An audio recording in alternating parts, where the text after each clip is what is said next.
Entonces este documento son interrelaciones metabólicas y quiero que lo revisen porque hay harta información, ¿ya?, sobre, por ejemplo, ahora no se mueve,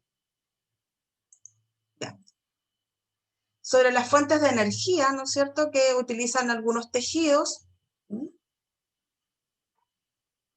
También, ¿no es cierto?, los destinos metabólicos, en el caso de glucosa, aminoácidos y ácidos grasos en el hígado, ya salen ahí las vías. Este es un documento que yo no lo hice, yo lo saqué de un documento que encontré por ahí en internet y que revisé algunas cosas y está como bien interesante, donde salen, ¿no es cierto?, también cómo las moléculas, glucosa, piruvato, acetil, se integran a vías metabólicas, ¿ya? También salen las capacidades metabólicas de los tejidos, ¿ya? En el caso del hígado, por ejemplo, que puede ocurrir la glicólisis, la oxidación completa hasta CO2, la fermentación, la gluconeogénesis. ¿Ven? En el caso del hígado no ocurre oxidación de cuerpos cetónicos, y se recuerdan que vimos de cuerpos cetónicos, que si bien se forman en las mitocondrias del hígado, ¿no es cierto?, los cuerpos cetónicos salen del hígado y pueden ser utilizados en otros tejidos, ¿ya? ¿Se Tejidos ven? periféricos, sí, Claro, por ¿ven? parte de la enzima. Entonces aquí salen como en positivo, ¿no es cierto?, las vías que podrían ocurrir dependiendo del tejido, ¿ya? Por ejemplo, en los eritrocitos, que también los comentamos, ¿no es verdad?, o glóbulos rojos maduros, no ocurre ningún tipo de oxidación más que la parcial, que es de glicólisis. Entonces no hay oxidación de ácidos grasos, porque no hay en el fondo mitocondrias para que ocurra todo el proceso de ciclo de Krebs, cadena transportadora de electrones, ¿no es cierto?, fosforilación oxidativa. Entonces aquí salen varias cosas. En el caso de ayuno prolongado, ¿ven?, los cuerpos cetónicos pueden empezar a emplearse como fuente de energía en el cerebro, ¿ya? Entonces aquí hay varias cositas de las que hemos visto. El ciclo de la urea, ¿ya?, principalmente en el hígado. ¿Ya? Entonces también acá sale algunos datos sobre la glicemia en ayunas, ¿no es cierto?, cómo se mantiene esa glicemia entre 80 y 120 miligramos por decilitro, que es como lo normal en sangre, independiente del método que se utilice. En general está entre 80 y 120 o 110, dependiendo del método, ¿no? Los mecanismos bioquímicos que están implicados, ¿no es cierto?, en la regulación de muchos de los procesos, que principalmente son enzimas, que son reguladas, algunos transportadores, ¿no es cierto?, los efectos de alosterismo, ya de modificación covalente. Acá se regula la expresión de algunas enzimas. También las afinidades, recuerden que vimos cómo también se regulan algunos procesos por los KM de las enzimas, en el caso de la glucoquinasa y la exoquinasa, ¿ya? Y la principal regulación, que es por la insulina y el glucagón, y también por algunas enzimas quinasas. Entonces ahí, para que revisen esto, acá salen, por ejemplo, estas enzimas quinasa, que actúan como sensores de la carga energética. En el caso de la MP, ¿no es cierto?, que va a activar algunas vías, el ATP, ¿no? Entonces aquí salen, en este caso salen algunas enzimas que son activadas por estas proteínas quinasa. Está la acetilcoenzima carboxilasa, la glucógeno sintetasa, la fosfofructoquinasa, que esta fue la que vimos, no sé si recuerdan, que vimos que es activada también por quinasa, la fosfofructoquinasa, ¿no es cierto?, cuando la vimos como una principal vía que regulan, ¿no es cierto?, la glicólisis y gluconeogénesis, ¿ya? Pero también estas proteínas quinasa, o AMP quinasa, regulan a la acetilcarboxilasa, a la glucogenosinasa. Y acá, esto quizás va a ser como mucha información que les puse acá, esto lo saqué de otro lado. Acá hay muchos transportadores, ¿ya? Se los puse así en forma general porque también uno busca y hay transportadores que tienen otros números y que los asocian a otro tipo de monosacáridos que transportan, ¿ya? Pero por eso les puse como todo lo que yo encontré, ¿ya? De distintas fuentes. Pero acá lo interesante es que son independientes del nombre, ¿ya? Son transportadores de glucosa y transportadores de sodio acoplados a monosacáridos. Ahí tienen algunos, ¿no es cierto?, que transportan sodio, pero están acoplados al transporte de monosacáridos. Entonces tienen sus constantes de afinidad también algunos, y donde se localizan en tejido, ¿ya? Pero eso es más que nada también para darles a conocer que muchas veces, ¿no es cierto?, la glucosa no solamente entra, o sea, no entra libremente, sino que entran por medio de estos transportadores. Entonces acá también hay unos esquemas sobre el efecto de la insulina, cómo actúa la insulina. También están acá involucrados estos transportadores, que hay algunos específicos para hígado, para tejido adiposo, para músculo. Y cómo funciona la relación entre el efecto de cómo actúa la insulina, ¿no es cierto?, en estos tejidos.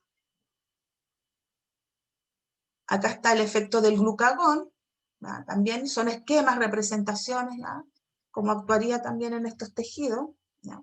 Entonces, por ejemplo, acá, en este caso del glucógeno, en el hígado hay más degradación y menos síntesis de glucógeno en el hígado, ¿ya?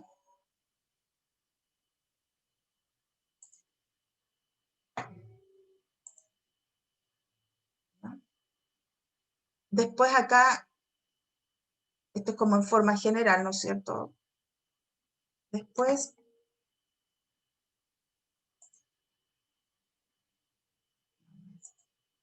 acá está el efecto de la adrenalina, también, ¿no es cierto?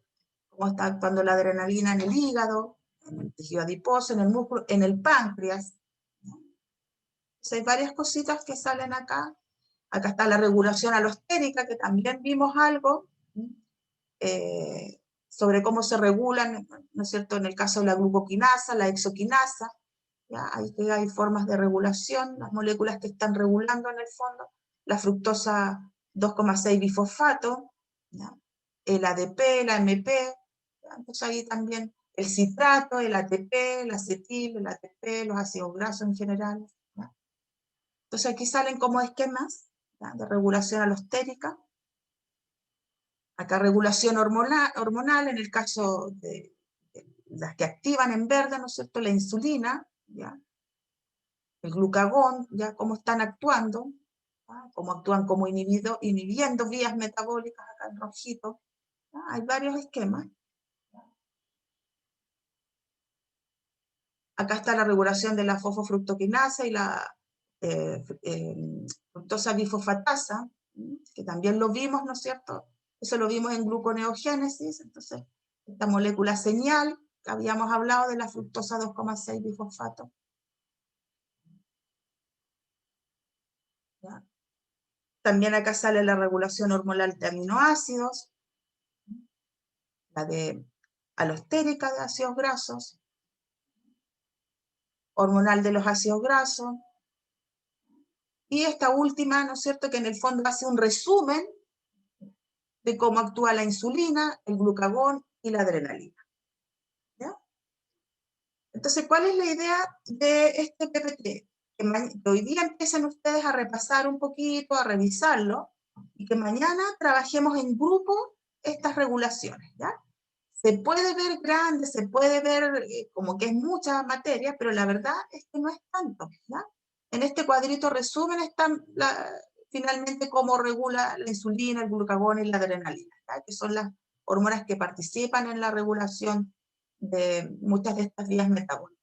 Porque lo que tiene que ver con enzima lo habíamos visto anteriormente, ¿no es cierto? Lo que tiene que ver con regulación alostérica, ¿ya?, retroalimentaciones, de alguna manera eso ya lo habíamos visto. Entonces ahora la idea es ver todo lo que tiene relación con la regulación hormonal y ya también haciendo diferenciación entre los tejidos, músculo, hígado, ¿no es cierto?, y tejido adiposo.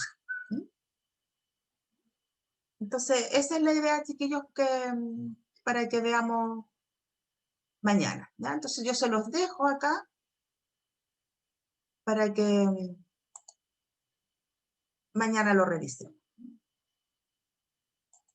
Y por ahí, para los que estaban preguntando por la grabación, bueno, ahí yo estoy subiendo la grabación, ¿ya? Así que mañana trabajemos en esto. ¿M? Y la idea es que traten de trabajar en grupos, para que mañana analicemos bien esas últimas relaciones metabólicas, que es un trabajo realizado por Javier Serrano, que es muy bueno, ¿ya? Así que les dejo esas dos grabaciones, ¿ya? La de contracción muscular en general, ¿no es cierto? Y la que acabamos de ver de interrelaciones. Pero esta de interrelaciones más que nada para que le echen un vistazo y mañana empecemos a trabajar en eso, ¿ya? Y finalmente la última prueba va a tener relación con eso último, ¿ya? Cómo ocurren esas interrelaciones metabólicas. Ya, chiquillos, entonces nos vemos mañana a las 10:25. Profe, disculpe, ¿Sí? más o menos en qué fecha entonces estaríamos o podríamos estar haciendo la prueba, la última que queda. Yo creo que sería como la primera semana de enero.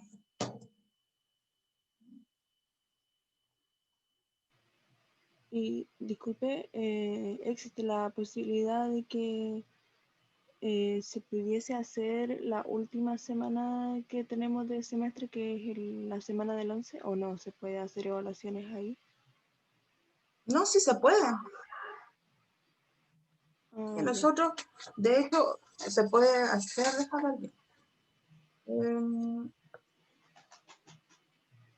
Se puede hacer la última semana del 11, ¿sí? Esa sería la última semana de evaluaciones, el 11. O sea, yo lo pregunto nomás, no, como curso no, no sé, todavía no se ha decidido nada, solamente quería saber.